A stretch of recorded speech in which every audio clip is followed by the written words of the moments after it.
আরে দেখেন ঠিক আছে সেটা বড় কথা না, বড় কথা হচ্ছে যে একটা বউ তো হিরো আলম নাকি একটা বউ টিকাতে পারে না, কিন্তু এই কথা শোনার পরে হিরো আলম দুইটা নারী নিয়ে তারপর সংবাদ সম্মেলন। হিরো আলম দেখিয়ে দিতে চায় আমিও পারি, তুই আমার সাথে আয়, তোর সাথে আমি টেস্ট ম্যাচ খেলি। আমি একটা বউ টিকাতে পারি না, দুর্বল তুমি বলছো।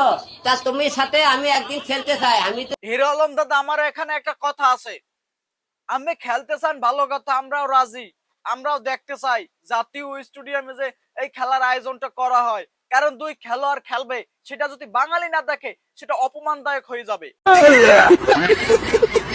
সবল হই, তাহলে তোমাকে মনে করেন হলে যে তোমার গোলাম হয়ে যাবে, আর তুমি যদি না পারো তুমি আমার গোলাম হয়ে যাবে। না না দাদা, আমি যদি শেষে করলা খাইয়ে মারে নামেন, মুখ তো তিতো হয়ে যাইবে, শেষে তো আমের লগে আমার থাকাই লাগবে।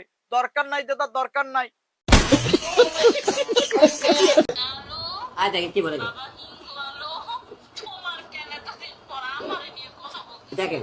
ও হিরো আলম, আচ্ছা হিরো আলম ভাই হাসতে শেষ। আমি কখনো আমাকে নিয়ে সোশ্যাল মিডিয়ায় কেউ কিছু বললে আমি সেটা হচ্ছে দেখেন কি বলছে দেখেন। করি না, এখনো করবো না। এখনো করবে না, ঠিক আছে।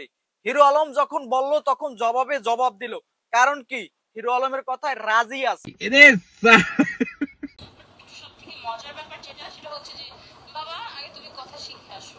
ইন্টারভিউটা আমি মানে যতটুকু দেখি নাই, আমাকে কি যেন একটা শেয়ার দিল, যতটুকু দেখলাম মানে ও কথা বলতে পারতেছে না, আমার কাছে মনে হয় মেবি কিছু একটা কথা খেয়ে শুনে আসছে। তারপরে হ্যাঁ বাবা, তোমাকে না আফতাবনগর থেকে যে টেস্ট ম্যাচ খেলার ঘোষণা দেয় তারে যদি বলায় বাবা, এমনিই তো কষ্ট লাগে, যাই হোক টেস্ট ম্যাচ তোরা শুরু করিস, আমাদের যদি টিকিট দিয়ে যাইতে হয় তাও আমরা যাব টেস্ট ম্যাচ দেখার জন্য।